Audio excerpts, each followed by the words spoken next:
당장 늘리기는 어렵겠지만 내년에도 아마 올해 우리 국민들께서 아동수당은 좋은 제도다라고 계속 주장하시면 내년에도 총선 전에서 공약이 늘어나지 않겠습니까? 그래서 내년에는 초등학교 전학년까지 확대되면 좋겠다 이런 희망도 말씀드립니다. 올해는 만 7세 미만까지 83개월까지요. 매월 10만 원? 예, 매월 10만 원. 1인당. 예, 예. 처음에 일부 야당의 반대로 소득 하위 90% 상위 10%를 제외했잖아요. 예. 근데 그 행정비용만 1,000억이 넘게 든 겁니다. 아. 그 서류 막 내고 선별하고 그럼 공무원들도 너무 힘들고 선별적 복지를 그걸, 하려니. 예. 예. 폐지했죠. 그래서 모두에게 모든 아이는 우리 모두의 아이다.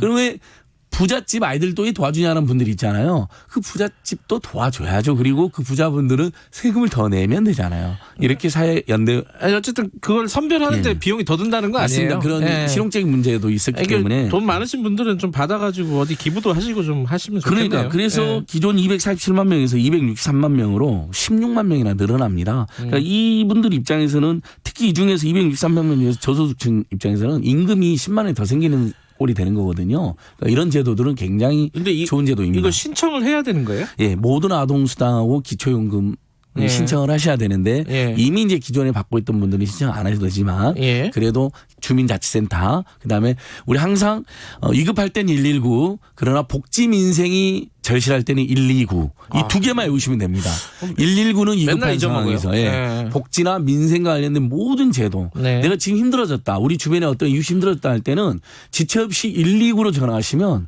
그분들과 관련된 맞춤형 복지라든지 그분들이 지원받을 수 있는 복지 민생 제도를 다 연결해 줍니다. 네. 우리 사회 그 정도는 성숙한 것이죠. 129 잊지 마십시오. 그 아동수당 신청하실 분들은 주민센터를 가거나 129로 예, 일단 문의를 문의하시면 하시면 좋겠습니다.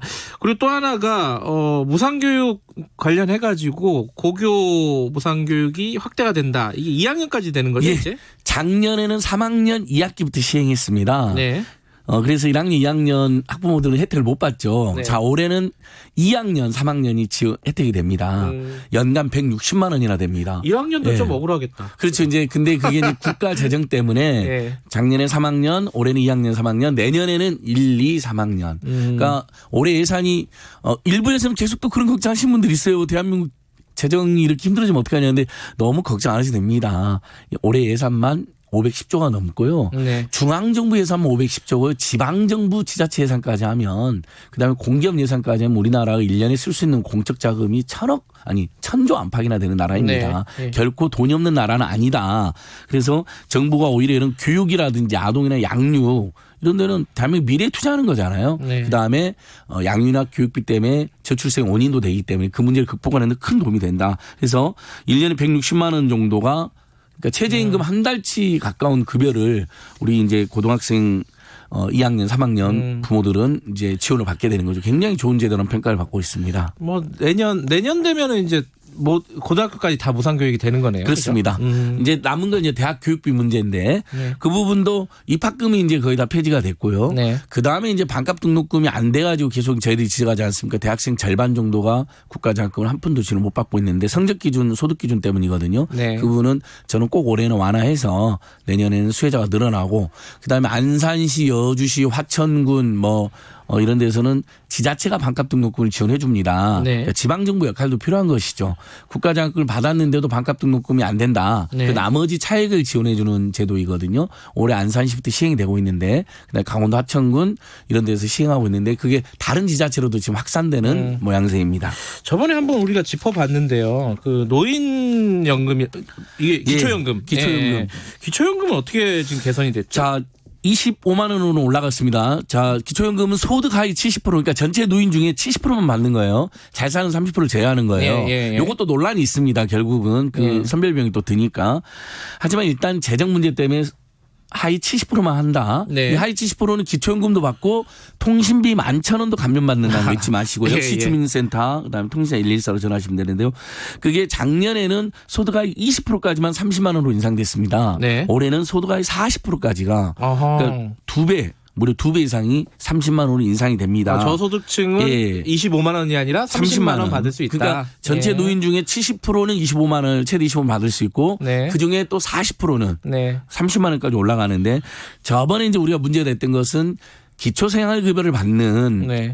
정말 극빈층 어르신들은 그 생계급여가 한 51만 원 되는데 우리는 거기에다가 30만 원 추가로 되면 좀 노인빈곤 문제에 굉장히 도움이 되잖아요. 근데 이 30만 원 받는 기초연금을 소득으로 잡아가지고 나머지 21만 원만 주니까 줬다 뺏는다는 논쟁이 있고 그거는 해결이 안 됐죠. 해결이 안 됐습니다. 예. 그래서 어제 오늘에도 언론에도 보면 포털에도 지금 메인에 떠 있습니다. 그래서 이 부분은 그러니까 생계급여를 주실 그러니까 예를 들면 30만 원을 소득으로 인정을 안 해주거나 네. 기초연금 아니면 생계급여를 51만 원 이제 작년 기준 51만 원인데 네. 극빈층 기초생활비는 극빈층 분들에 한해서만 그분들만 40만 원 올리면 되잖아요. 네. 그런 방법이 있습니다. 그래서 국회에서 논의가 됐는데 올해는 꼭 뭐 추경이라도 그렇게 반영이 됐으면 좋겠고요. 그다음에 정부가 지원하는 일자리 노인 일자리 경우도 작년 64만 개에서 74만 개로 확대돼서 중소 중견기업이 이제 그 정년이 예. 된 노동자지만 사실 요즘엔 60대에서 60세 65세 사이도 보면 청년들이 계시잖아요, 보면. 그렇죠. 그러니까 바로 사회로 나가라는 건 너무 가혹한 면이 있으니까 이분들에게 2년간 1인당 분기별 90만 원 지원하는 제도도 있다. 네. 예, 이런.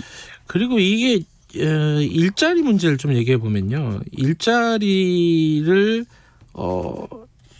저기 취약계층들한테 일자리를 지원해주는 그런 정책들이 여러 가지가 있잖아요. 맞습니다. 요거는 잘 모르시는 분들이 꽤 많아요. 예. 좀 설명을 간단하게나마 좀 해주세요. 그러니까 결국은 이것도 역시 제가 말씀드린 주민자치센터 하나 기초 단위에서 공공근로라든지 예. 그다음에 시간 선택제 일자리 굉장히 많이 늘어나 있습니다. 예. 그래서 최근에 국민 고용률이 올라가고 있는 거로 나오거든요. 네. 그러니까 자꾸 경제가 폭망했다는 식으로 말하면 안 된다고 생각합니다. 국민 고용률이 올라가고 있습니다. 실업률도 줄어든 거로 나옵니다. 다만 그 일자리가 네. 단기나 시간 선택제이기 때문에 질이 안 좋다라는 지적은 있을 수 있습니다만 근데 아무것도 안 하는 것보다는 정부가 결국 공공 부분에서 재정을 확충해가지고 공공 부분에 단기 근로라든지 시간 선택 일자리라든지 공공을 늘리는 의미가 있잖아요. 예. 그러니까 이 부분 역시 주민센터나 구청이나 군청에 연락하시면 이런 공공 부분이니까 예. 민간 대기업이 지금 고용 없는 성장한 지 오래됐습니다. 고용을 안 늘리잖아요. 그럼 어디서 늘려야 되겠습니까?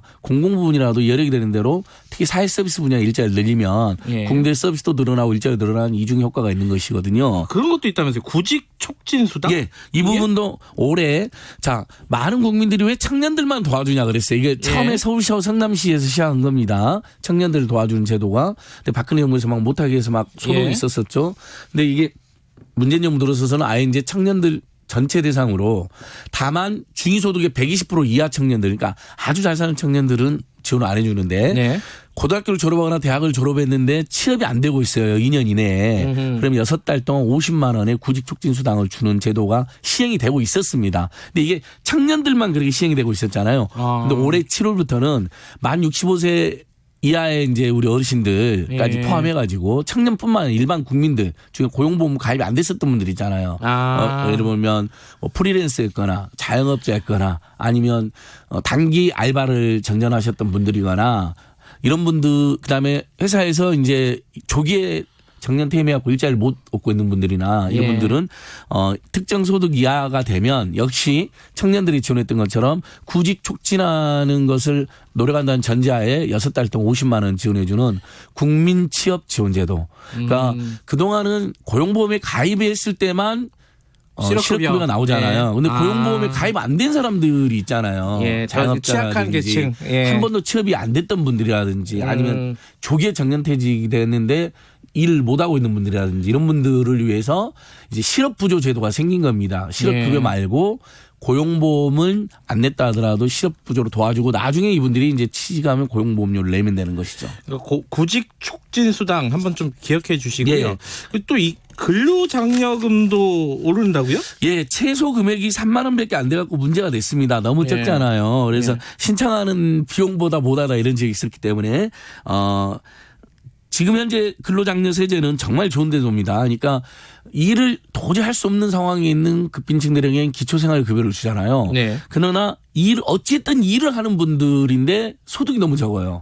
자영업자나 노동자나 다 해당하면 돼요. 예전에 노동자만 줬는데 지금 자영업자까지 되는데 제가 작년에도 말씀드렸죠. 제 친구 중에 옷가게를 하는 분이 있는데 정말 1년 소득이 이제 1,000만 원 안팎밖에 안 되는 거예요. 근데 계속 열심히 살아요. 장사가 잘 안 될 뿐이지. 작년에 근로장려세제로 75만 원 정도를 받았는데 이 정부가 우리 사회가 이렇게 네. 일하려고 하는 사람을 포기하지 않는다는 것들이 큰 도움이 됐대요. 소득 기준으로는 단독 가구는 2천만 원, 그러니까 혼자서 사는 가구. 예. 헛벌이는 이제 둘이 살지만은 맞벌이가 아닌 홀벌이는 3천만 원, 맞벌이는 3.6만 원 미만인 경우에만 지급이 됩니다. 근로장려세제는. 그러니까 저소득층들이 일하는 경우에 도와주는 건데 그동안 그 최소 금액이 최대 금액은 300만 원까지예요. 근데 최소 금액이 3만 원이었어요. 너무 작지 않아요. 그래서 앞으로는 소득 기준이 단독 400만 원, 홀벌이 700만 원, 맞벌이 800만 원 미만인 경우에는 10만 원으로 인상이 됩니다. 예. 근데 이 10만 원만 인상되는 게 아니라 작년까지는 1.3조 정도가 지원이 됐어요. 170만 가구에. 네. 근데 올해는 300가구는 334만 가구. 그다음에 금액은 알겠습니다. 4.9조. 그러니까 근로장려세제 반드시 기억하셔야 돼요. 이것도 신청하셔야 되거든요. 아, 신청해야 예. 되는 거예요? 그러니까 자, 129에 문의하면 되나요? 129에 반드시 문의하시면 되고 이건 뭐 근로장려금이 때문에 알겠습니다. 노동부에 그 청취자 여러분들 근로장려금, 구직 촉진 수당 이런 부분들 다 기억을 하셔가지고 본인이 해당되는지 그렇죠. 그리고 반드시 혹시 신청하셔야 된다는 거. 어려움이 있으면 129에 전화해서 예. 상담을 한번 받아보시기 바라겠습니다. 오늘 여러 가지로 뭐 정보를 많이 알려주셨네요. 청년 내일 채용 공제라고 중소기업 다니는 청년들한테 돈을 조금 내면 정부나 기업이 그 정도를 또 매칭해줘요. 예. 이런 제도도 있습니다. 잊지 마십시오. 알겠습니다. 잊지 중소기업 마십시오. 다니는 모든 청년들은 청년 내일 채용 공제. 예. 그 외에도 굉장히 많은데 신용카드 포인트 그래서 다음 주에 하죠. 예, 다음 주에 한 번 더 하시죠. 여기까지 하겠습니다. 예. 고맙습니다. 올해 희망을 가지고 열심히 살아가면 좋겠습니다. 고맙습니다.